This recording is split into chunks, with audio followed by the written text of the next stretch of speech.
Assalamualaikum Abah. Ya, waalaikumsalam warahmatullahi wabarakatuh.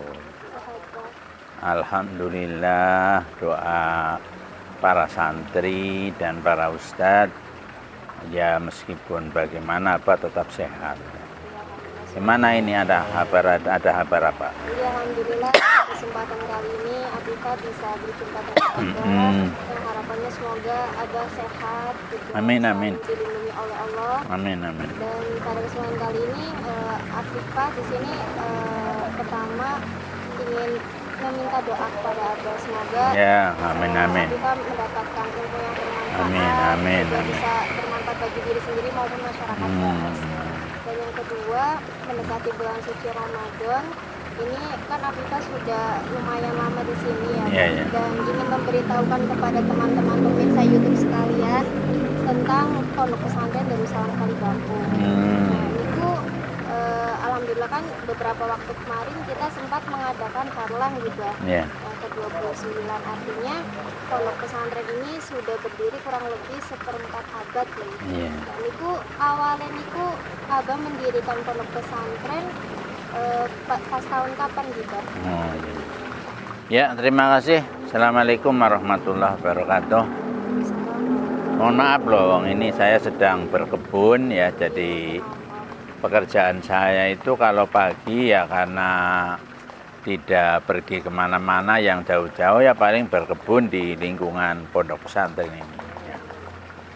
Terima kasih kalau ada orang yang kepengen tahu tentang pondok pesantren Darussalam, terutama pendiriannya ya. Tapi mohon maaf ya, saya pakaiannya seperti inilah ya.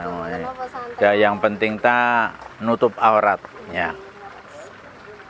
Jadi kalau tidak salah, ya insya Allah tidak salah wong Pondok Pesantren Darussalam itu alhamdulillah ya yang mendirikan itu saya ya, kemudian dibantu oleh Bunyai, dibantu oleh anak-anak waktu itu ya.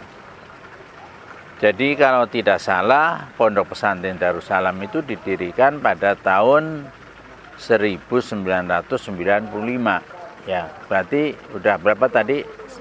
29 tahun. Kemarin alhamdulillah harlah memperingati harlah Darussalam yang ke-29 ya cukup meriah dan cukup lumayan ya. Terus ketika Abah mendirikan itu proses awalnya mendirikan Oporin kan? Oh nggih. Jadi memang waktu itu ya yang namanya apa saja kalau Allah menghendaki, kata santri apa ya yang dikatakan dalam Al-Qur'an, ida aroda sayana yaqulahu kun fayakun. Sebenarnya Abah itu tidak punya niat sejak dulu wong ya, nyuwun sewu Abah ini ya katakan saja anak orang bodoh ya, anak orang yang ya katakan saja tidak kaya lah ya, tidak termasuk orang punya duit ya. Tapi kenapa kok sampai mendirikan pondok pesantren? Ya memang tadinya begitu. Saya ini sudah kerja di mana-mana ya, ngajar di daerah sini, ngajar di daerah sana, terus puter ya. Dan saya alhamdulillah waktu itu pernah jadi kepala desa di Desa Kalibakung, bahkan 2 periode ya, 2 periode ya. Tapi setelah 2 periode hampir selesai, saya ini mikir, apa saya ini hanya akan begini terus ya. Padahal saya kan ya meskipun bagaimana orang tua saya mendidik saya mulai dari pondok pesantren ya, dari Babakan sampai Kaliwungu dan sampai pondok pesantren Krapyak Yogyakarta. Kemudian saya dikuliahkan, padahal ibu saya itu orang ya apalah tani kluthuk. Nah, tani kluthuk nggak ngerti apa-apa ya.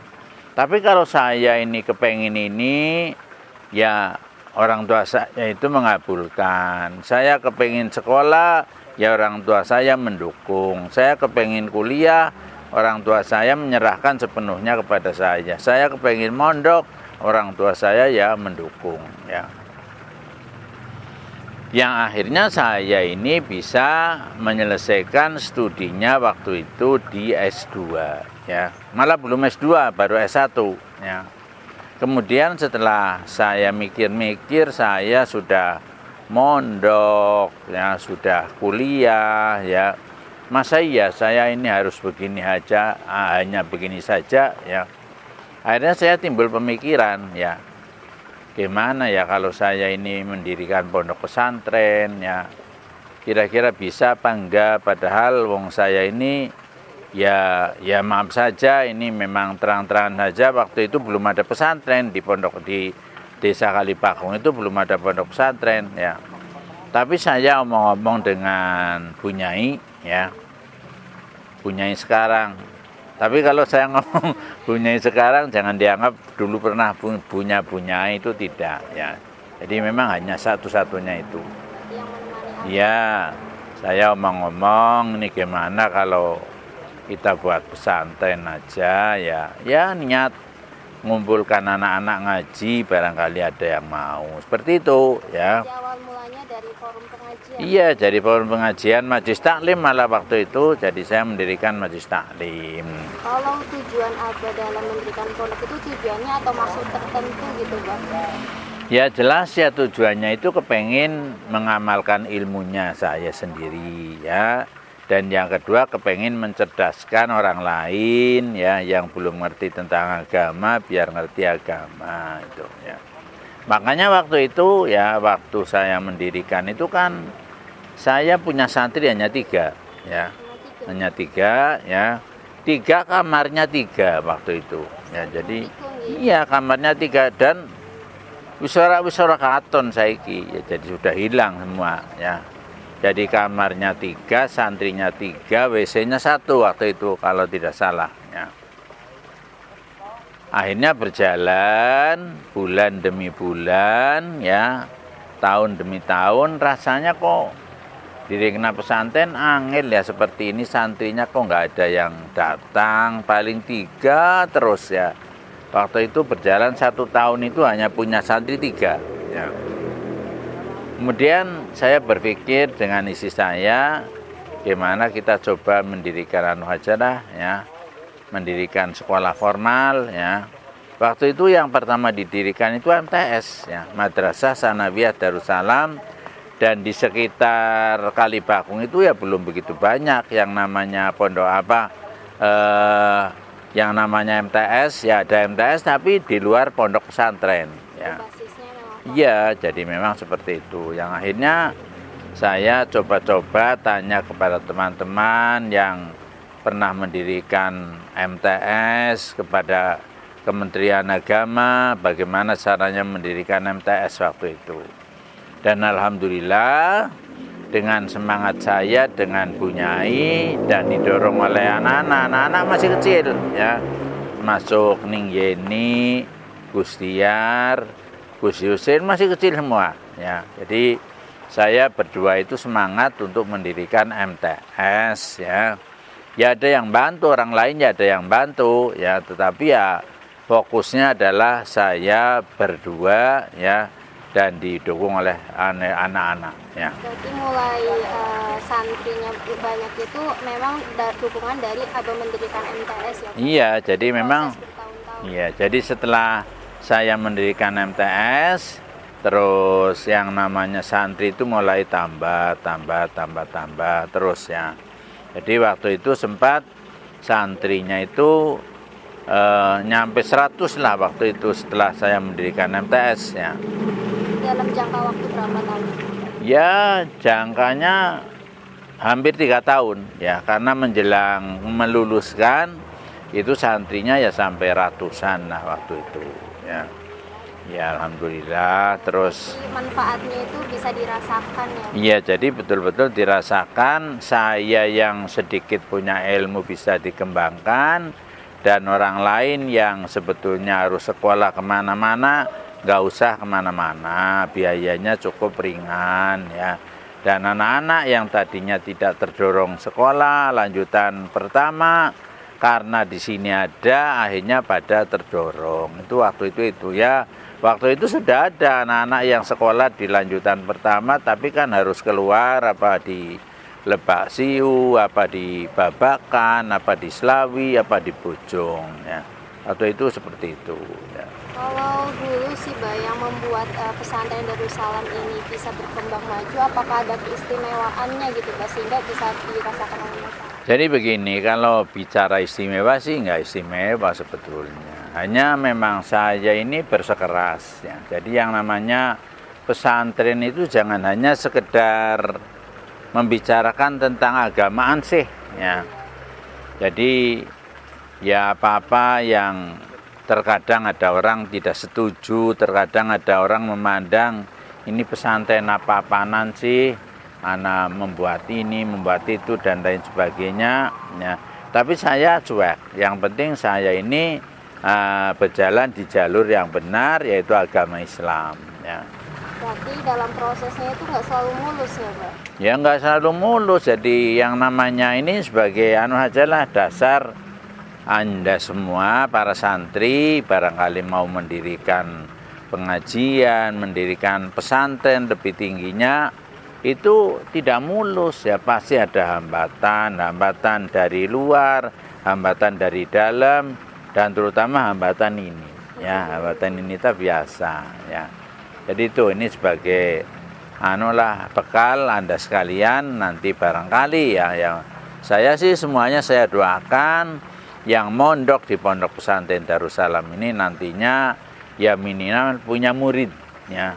Dan murid itu manfaatnya besar sekali. Syukur punya pesantren itu ya. Apalagi yang perlu ditanyakan? Kan yang Afifah tahu di sini kan juga ada radio ya, itu juga menjadi daya tarik ya dari masyarakat untuk memondokkan anaknya di pondok pesantren. Itu awal mula ada radio itu seperti apa? Ya. Kenapa Abah bisa berpikiran kok pondok ada radionya? Gitu? Iya iya. Bentar tak nginung ya.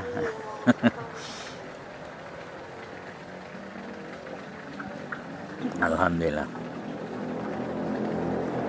Jadi kalau berbicara tentang radio, ini memang radio itu memang satu kegiatan yang sangat sulit ya.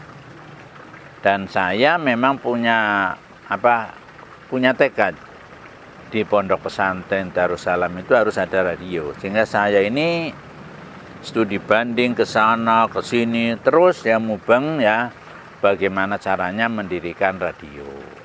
Dan memang ternyata memang sulit ya. Sampai sekarang pun pemeliharanya juga sulit ya. Sulit sekali ya, baik memelihara person yang melaksanakannya ataupun memelihara tentang mesinnya, perangkatnya ataupun memelihara tentang izin-izinnya. Itu ya memang berat ya.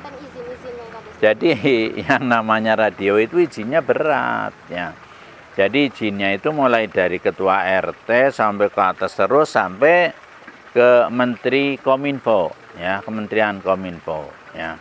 Makanya tidak gampang ya, dan saya alhamdulillah sering ada orang tanya, "Bah, tolong saya dibuatkan radio, saya sediakan duit." Saya bilang, "Syaratnya aja disiapkan, nanti saya usulkan." Ternyata saya bilang syarat-syaratnya atret, nggak jadi ya. Ini ada berapa orang ya, waktu itu ada 3 orang, malah lembaganya itu 2 ya. Saya tidak usah menyebutkan lembaga apa ya, lembaga organisasi yang besar ya, minta supaya dibuatkan radio. Tapi setelah saya sodorkan ini dia atret, mundur nggak jadi. Karena memang di samping ya persyaratannya berat, yang namanya udara ini kan sudah sudah dipetak-petak bahwa ini untuk ini untuk ini ya. Itu cari udaranya, petakan udaranya itu yang angel ya. Jadi makanya sulit ya. Loh, kenapa saya kok berpikiran ke sana ya? Memang ya semuanya Allah lah. Jadi bukan kemampuan saya ya. Saya ini ya dilala kepengin seperti itu, Allah ngijabahi sampai hari ini alhamdulillah izin dari Radio Darussalam itu resmi. Bab izin Radio Darussalam itu mulai dari kecamatan, kabupaten, nanti di pusat juga macam-macam, ada yang namanya IPP ya. Kalau radio sudah punya IPP itu namanya radio sah ya, resmi. Tapi kalau radio hanya baru diketahui oleh bupati belum sah ya. Baru diketahui oleh Kominfo kabupaten ya belum sah. Baru nanti kalau sudah punya IPP ya. Saya sendiri IPP orang pati paham. Afifah ngerti IPP ya. Ya pokoknya izin lah, izin resmi ya. Itu memang sulit. Tapi alhamdulillah manfaatnya juga besar sekali. Kami kalau nggak punya radio kan nggak bisa ngomong setiap hari. Kalau ini kan bisa omong-omong ya, dengan omong-omong. Kalau istilah kemarin apa ya? Omon-omon. Omon-omon ya. Itu kemarin kan waktu sedang rame-ramenya politik kan omong-omong ganti omon-omon ya. Bisa omong-omong dengan wali santri, bisa omong-omong dengan siswa, dengan santrinya, dan bisa omong-omong dengan masyarakat, dan khususnya lagi bisa untuk mempublikasikan Pondok Pesantren Darussalam. Memang rata-rata juga dari beberapa kenalan Afifah di luar, mereka itu tahu Darussalam karena radio. Radio, iya betul. Jadi itu menjadi ciri khas terutama. Ciri khas utama, dan ini memang saya kemarin baru omong-omong, kalau kita ini sudah punya radio, satu-satunya pesantren yang punya radio resmi adalah di Pondok Pesantren Darussalam. Mari kita kelola, mari kita manfaatkan biar manfaat untuk umat, biar umat itu ngerti tentang pondok pesantren dan manfaat pondok pesantren, khususnya Pondok Pesantren Darussalam. Jadi manfaat pondok itu bukan hanya dirasakan oleh santri, tapi masyarakat. Enggak, masyarakat pada umumnya. Dan alhamdulillah ya fan-fan saya ini ya cukup banyak. Ya. Mana? Masih ada waktunya? Ini sampun. Ampun, ya sudah ini aja. Nanti lain waktulah kesempatan lain kita ketemu lagi ya. Terima kasih atas pertanyaannya, dan hanya itu dulu infonya. Kalau bicara tentang macam-macam, oh banyak sekali. Nanti mulai kenapa kok buatnya pesantren, nggak membuat selip, kenapa kok buatnya pesantren, nggak buat pabrik dan lain sebagainya. Nantilah lain waktu ya. Itu aja ya, masih. Terima kasih ya kaum muslimin dan muslimat. Ini wawancara kami dengan seorang ustadzah ya yang ada di Pondok Pesantren Darussalam Kalibakung, dan beliau ini adalah aktivis di Radio Darussalam. Mudah-mudahan nanti bisa ketemu di lain kesempatan.